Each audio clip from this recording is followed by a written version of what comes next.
Hello YouTube, it's G-Man5338, your streetwise professor, hitting you up with a mental health moment on Monday this time. Holy shit, I know it's super late, but it's been a trying day. We'll talk about that later. What are we going to talk about today? Well, because it's Mental Health Monday and we're carrying on with this sort of rehab and recovery sort of theme, I want to talk today about if nothing changes, nothing changes. Maybe you've heard it before, maybe you haven't. Let's dig into it. We still living when the loving is gone. Kill, kill was a government song. Sing along, it's just my brothers in arms. Gotta stick together, now more than ever. Hey YouTube, listen, thanks for sticking with me. Another mental health moment on a Monday this time. Holy shit. But you know what? I'm not really feeling that great today. I think my sort of honeymoon phase with coming home from rehab and recovery is kind of gone now. And I'm sort of dealing with life afterwards, real life afterwards now. And there's also some COVID things going on, but, you know, kind of radical acceptance here, and it is what it is. But there are some other things that I can, you know, do to deal with the issues. And again, it's because, you know, I'm practicing radical acceptance. I've been ambivalent, but I sort of get around that with what I alluded to earlier on at the beginning of the show when I said, if nothing changes, nothing changes. And this statement is so true because if we continue to do the same things over and over and over and over, and we wonder why, you know, our PTSD, anxiety, depression, addiction, all those things are bothering us so much. So as I said, we're stuck in our addiction or our mental health issues, and we wonder why. You know, I was like that, you know, through my addiction and through my darkest of my PTSD journeys. You know, I thought I was making advancements, but I wasn't. I was really just stagnating. And so what it took me to realize was that I had become stuck in certain ways. You know, certain behaviors like drinking had become instinct to me. And I knew that it needed to change. And so in order to effect that change, well, I had my moment during my ambivalence, all right?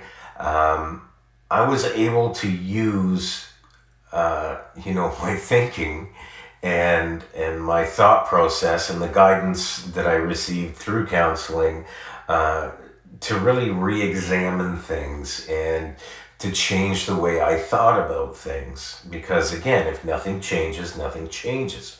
If I don't change the way I think about things, then the life that I was living would not change at all either. So what I had to do was, again, I had to accept the fact that I needed to make changes. So I started doing kind of the opposite, or, you know, looking at things from alternative viewpoints. And an example of that would be, you know, as part of my anxiety, I was convinced that every time I left the house, something bad was going to happen to me. Something terrible. You know, it doesn't matter. I mean, you can use your imagination to go to some of the deepest, darkest places. And that's what I think might happen if I leave the house. And so I was like this at the hospital, at the psych hospital down at Shutter Island there. And I wouldn't go out. I wouldn't leave my room. I you know, never left the ward for the first, you know, 3.5, almost 4 weeks. I never left the ward. And then one day I just started leaving the ward, and everything changed at that point in time. You know, it doesn't mean that I enjoyed it every time I went out for my walks and left the ward, left my room.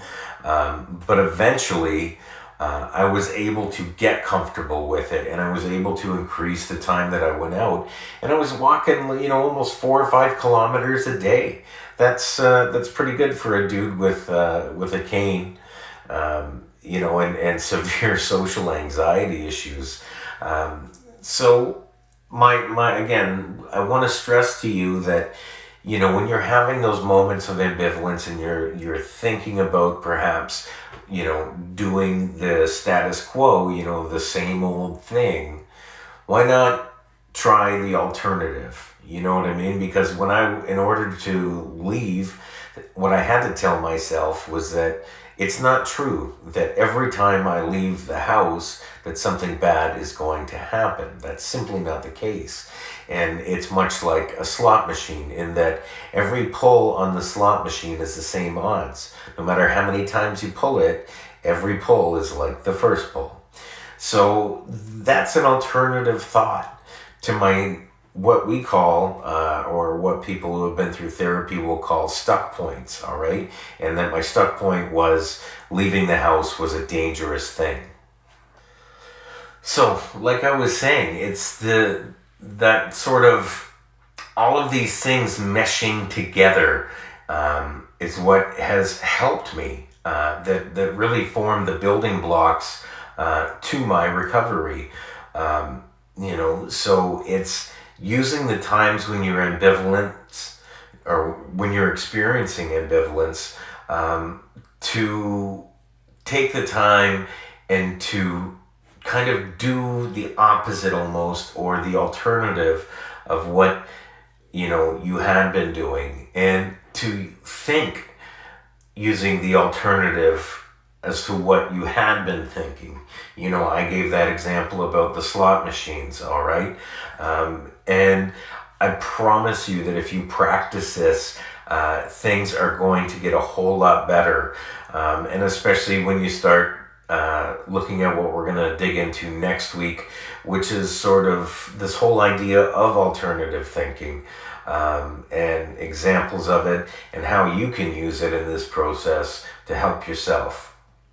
Now listen, this is going to be my only post for the week. I hope that my production quality has improved a little bit, in your opinions anyways. And don't be afraid to leave comments. Hit that like button if you like what you're hearing and seeing. And I want you all to stay up and stay strong. And remember to look out for each other, people, because we're all we got. Yo, this one's going out there to all my homies, my natives, my brothers, my family that's supporting me.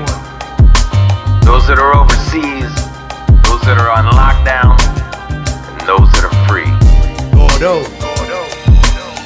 We still living when the loving is gone. Kill, kill was a government song. Sing along, it's just my brothers in arms. Gotta stick together. Now